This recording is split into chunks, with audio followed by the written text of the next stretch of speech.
ഈമാൻ തെറിച്ചു പോകുന്ന ചിന്തകൾ ഖൽബിലേക്ക് ചിലപ്പോൾ വരും. നമ്മൾ ഒന്നാന്തരം മുഅ്മിനാണ്, ഒന്നാന്തരം മുസ്ലിമാണ്, ഇബാദത്തൊക്കെ വളരെ ക്ലിയറാണ്. എന്നാലും ചില വേണ്ടാത്ത ചിന്തകൾ, എന്താ പടച്ചോനെ ഞാൻ ഇങ്ങനെയൊക്കെ ചിന്തിച്ചു പോകുന്നത് എന്ന് പോലും ഒരു വിശ്വാസി ആലോചിച്ച് പേടിച്ചു പോകും. പടച്ചോനെ എന്റെ ഈമാൻ പോയിപ്പോയോ? പേടിക്കേണ്ട, അതൊരു വസ്വാസാണ്. അത് പറയരുത്. ഇങ്ങനെയൊക്കെ തോന്നി, എനിക്ക് ഇങ്ങനെ പറയാൻ തോന്നി എന്ന് പറയരുത്. മനസ്സിലവിടെ വെക്കുക. അഊദു ബില്ലാഹി മിനശ് ശൈത്വാനിർ റജീം.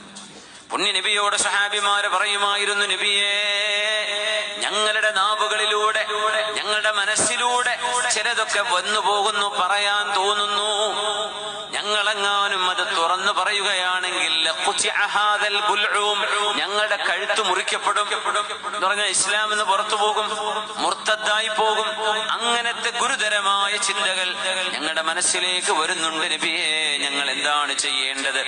ഇന്ന സമഅ വൽ ബസറ വൽ ഫുആദ കുല്ലു ഉലൈക കാന അൻഹു മസ്ഊലാ.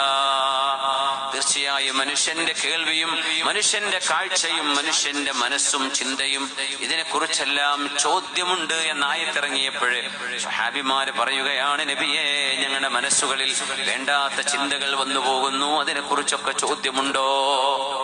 അപ്പോഴാണ് ഹബീബിന്റെ മറുപടി, അൽഹംദുലില്ലാഹില്ലദീ റദ്ദ കൈദഹു ഇലാ വസ്വസത്തിൻ.